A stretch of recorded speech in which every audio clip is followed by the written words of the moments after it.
সরকারি দলীয় নির্বাচিত সংসদ সদস্যরা সংসদ সদস্য হিসেবে শপথ গ্রহণ করলেও সংবিধান সংস্কার পরিষদের সদস্য হিসেবে শপথ গ্রহণ করতে অস্বীকৃতি জ্ঞাপন করেন।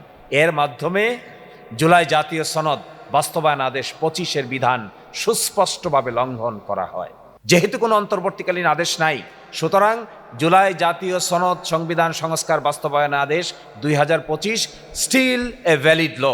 এই valid law must be complied with. মানবাধিকার কমিশন আইন বিলুপ্ত করা হয়, গুম খুন অধ্যাদেশ বিলুপ্ত করা হয়, গণভোট অধ্যাদেশ বিলুপ্ত করা হয়। অপরদিকে স্থানীয় সরকার সংক্রান্ত ক্রান্তিকালীন অধ্যাদেশ সমূহে যেগুলোতে স্থানীয় সরকারের পরিবর্তে প্রশাসক নিয়োগ করার বিধান সংযোজন করা হয়েছিল, সেগুলো সংসদে বহাল তবিয়তে পাশ করা হয়। সরকারের পক্ষ থেকে আর্গুমেন্ট করা হচ্ছে যে জুলাই জাতীয় সনদ বাস্তবায়ন আদেশ 2025 একটি অবৈধ আদেশ। ওনারা আর্গুমেন্ট করছেন এটি একটি ভয়েড অ্যাব ইনিশিও। আরও আপনারা অবগত আছেন যে ইতোমধ্যে মানবাধিকার কমিশন আইন, গুম প্রতিরোধ প্রতিকার অধ্যাদেশ, সুপ্রিম কোর্ট সচিবালয় অধ্যাদেশ, সুপ্রিম কোর্টের বিচারক নিয়োগ অধ্যাদেশ, দুর্নীতি দমন কমিশন সংশোধন অধ্যাদেশ, তথ্য অধিকার সংশোধন অধ্যাদেশ, গণভোট অধ্যাদেশ 2025 সহ গুরুত্বপূর্ণ অধ্যাদেশসমূহ ইতোমধ্যে বাতিল করা হয়েছে। যদিও সরকারের পক্ষ থেকে বলা হয়েছে যে এই বিষয়ে তারা পরবর্তীতে পদক্ষেপ নিবে, কিন্তু আজ পর্যন্ত কোনো দৃশ্যমান অগ্রগতি লক্ষণীয় নয়। শুধু কি তাই, আইনে স্বেচ্ছাচারী ব্যাখ্যা প্রদান করা হচ্ছে, আরবিটারি ইন্টারপ্রিটেশন অফ ল দেওয়া হচ্ছে। ওনারা পরিপূর্ণভাবে ভুলে গেছেন যে সেপারেশন অফ পাওয়ার থিওরি বলতে একটি থিওরি আছে, এটিও এখন আর তারা মেনে চলতে চাচ্ছেন না। কোনো আইন সংবিধান সম্মত কিনা তা নির্ধারণ করার একমাত্র এখতিয়ার হলো উচ্চ আদালতের। অন্য কোনো ব্যক্তি বা প্রতিষ্ঠান কোনো আইনকে অসাংবিধানিক ঘোষণা করতে পারেন না, অথচ হরহামেশা তাই করে চলছে। প্রিয় সাংবাদিক বন্ধুগণ, 2014, 18 এবং 24 সালের 3টি পাতানো নির্বাচন হয়েছে, ক্ষমতা কেন্দ্রীভূত হয়েছে, একনায়কতন্ত্রী শাসন ব্যবস্থা প্রতিষ্ঠা করা হয়েছে, সাংবিধানিক প্রতিষ্ঠানগুলোকে, কনস্টিটিউশনাল ইনস্টিটিউশনগুলোকে বিতর্কিত করা হয়েছে, ন্যায় বিচার আইনের শাসনকে ভুলুণ্ঠিত করা হয়েছে, বিচারালয়কে রাজনৈতিক উদ্দেশ্যে ব্যবহার করা হয়েছে, সামাজিক রাজনৈতিক আন্দোলনগুলোকে নৃশংসভাবে দমন করা হয়েছে, মত প্রকাশের স্বাধীনতা হরণ করা হয়েছে, গুম খুন নির্যাতন আয়নাগর ছিল নিত্যদিনের বাস্তবতা। দেশীয় আন্তর্জাতিক সংস্থার তথ্য অনুযায়ী 2009 থেকে 24 সালের 36শে জুলাই পর্যন্ত 4000-এরও বেশি মানুষ আইন শৃঙ্খলা বাহিনীর হাতে গুমের শিকার হয়েছেন। 700-রও বেশি মানুষ গুমের শিকার হয়েছেন, 4000-এরও বেশি মানুষ বিচার বহির্ভূত হত্যাকাণ্ডের শিকার হয়েছেন। 60 লক্ষাধিক মানুষ গায়েবী মামলার আসামি হয়ে ফেরারি জীবনযাপন করেছেন।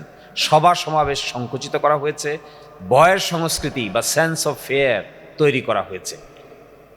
শুধু কি তাই, দুর্নীতি ও অর্থ পাচার ভয়াবহ রূপ ধারণ করেছিল।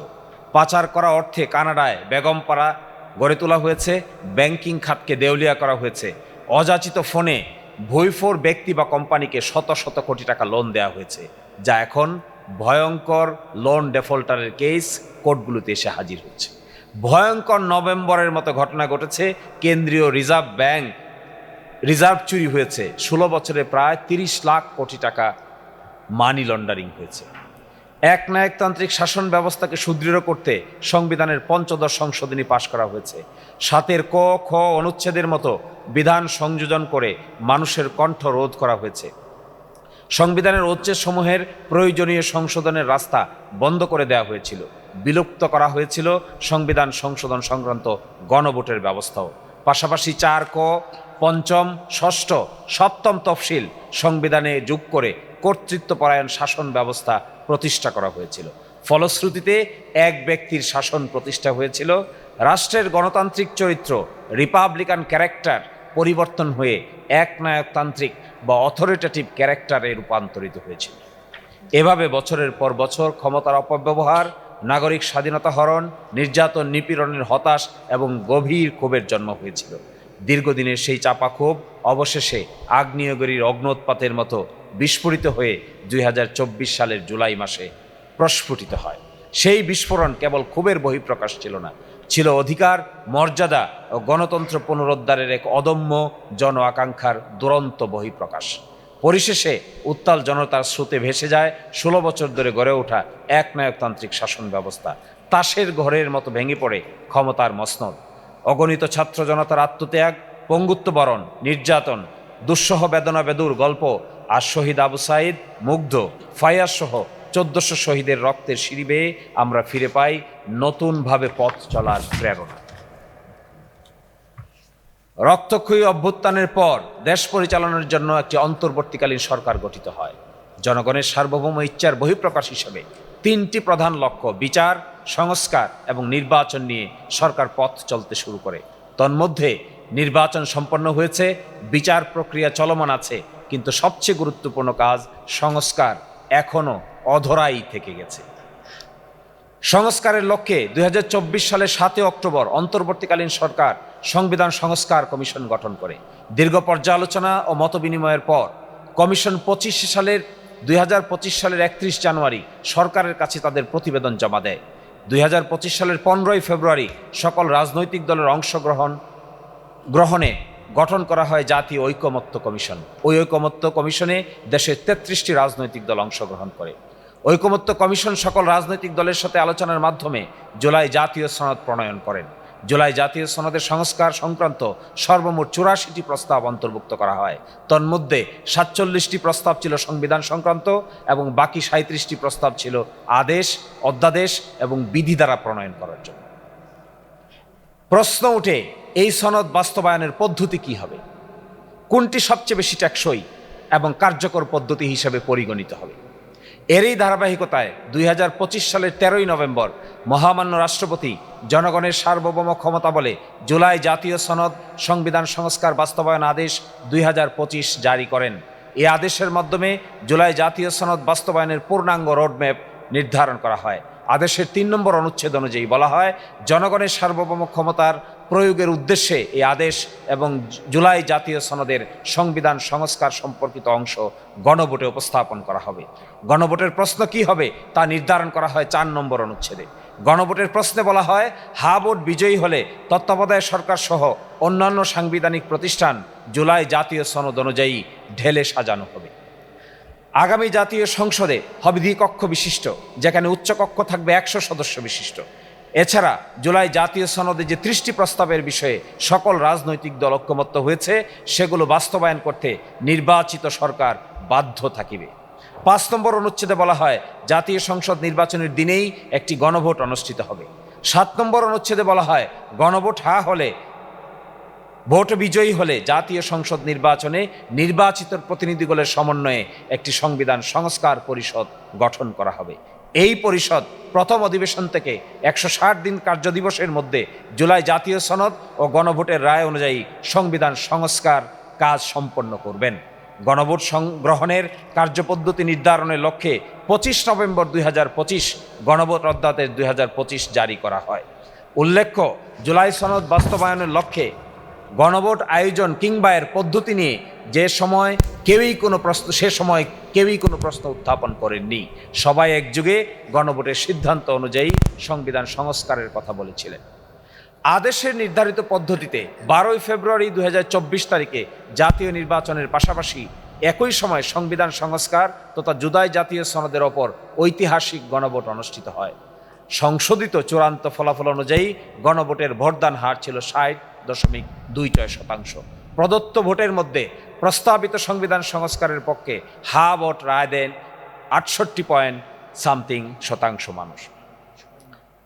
জাতীয় নির্বাচন ও গণভোট অনুষ্ঠিত হওয়ার পর জুলাই জাতীয় সনদ বাস্তবায়ন আদেশ 25, গণভোট অধ্যাদেশ 25 চ্যালেঞ্জ করে মাননীয় হাইকোর্ট বিভাগে রিট আবেদন দায়ের করেন, যার নম্বর 2541/2024, 2787/2024 দায়ের করা হয়। উক্ত রিট আবেদনের প্রাথমিক শুনানি শেষে 3রা মার্চ 2026 তারিখে রুল নিশি জারি করা হয়। তবে কোনো স্থগিতাদেশ বা অন্তর্বর্তীকালীন আদেশ প্রদান করা হয়নি। ফলে সংবিধান সংস্কার পরিষদ গঠন, পরিষদের সদস্যদের শপথ গ্রহণের ক্ষেত্রে কোনো আইনি বাধা থাকার কথা নয়। আমি আবার বলছি, যে রিট পিটিশন তারা হাইকোর্টে দায়ের করেছেন, এই রিট পিটিশনে কোনো অন্তর্বর্তীকালীন আদেশ আদালত দিতে রাজি হন নাই। যেহেতু কোনো অন্তর্বর্তীকালীন আদেশ নাই, সুতরাং জুলাই জাতীয় সনদ সংবিধান সংস্কার বাস্তবায়ন আদেশ 2025 স্টিল এ ভ্যালিড ল। এই valid law must be complied with. যদি কেউ ভ্যালিড লকে কমপ্লাই না করে, they or he or she must face the consequences.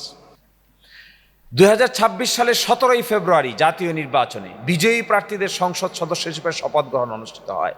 July জাতীয় সনদ বাস্তবায়ন আদেশ 25-এর 8 নম্বর অনুচ্ছেদ অনুযায়ী একই অনুষ্ঠানে তাদের সংবিধান সংস্কার পরিষদের শপথ নেয়া গ্রহণের কথা ছিল, কিন্তু সে অনুযায়ী নির্বাচনে বিরোধী দলীয় জোটের নির্বাচিত প্রতিনিধিরা একই সঙ্গে সংসদ সদস্য ও সংবিধান সংস্কার পরিষদের সদস্য হিসেবে দ্বৈত শপথ গ্রহণ করেন। কিন্তু সরকারি দলীয় নির্বাচিত সংসদ সদস্যরা সংসদ সদস্য হিসেবে শপথ গ্রহণ করলেও সংবিধান সংস্কার পরিষদের সদস্য হিসেবে শপথ গ্রহণ করতে অস্বীকৃতি জ্ঞাপন করেন। এর মাধ্যমে জুলাই জাতীয় সনদ বাস্তবায়ন আদেশ 25-এর বিধান সুস্পষ্টভাবে লঙ্ঘন করা হয়। বাংলাদেশ জাতীয় সংসদের কার্যপ্রণালী বিধির 71 বিধি অনুযায়ী বিষয়টি নিয়ে জাতীয় সংসদে আলোচনা উত্থাপিত হয়, তবুও কোনো সুরাহা হয়নি। এরপর আমরা দেখতে পাই সুপ্রিম কোর্ট সচিবালয় বিলুপ্ত করা হয়। একই সঙ্গে সংস্কারের অংশ হিসেবে প্রণীত মানবাধিকার কমিশন আইন বিলুপ্ত করা হয়। গুম খুন অধ্যাদেশ বিলুপ্ত করা হয়। সুপ্রিম কোর্ট সচিবালয় অধ্যাদেশের সাথে বিচারক নিয়োগ অধ্যাদেশ বিলুপ্ত করা হয়।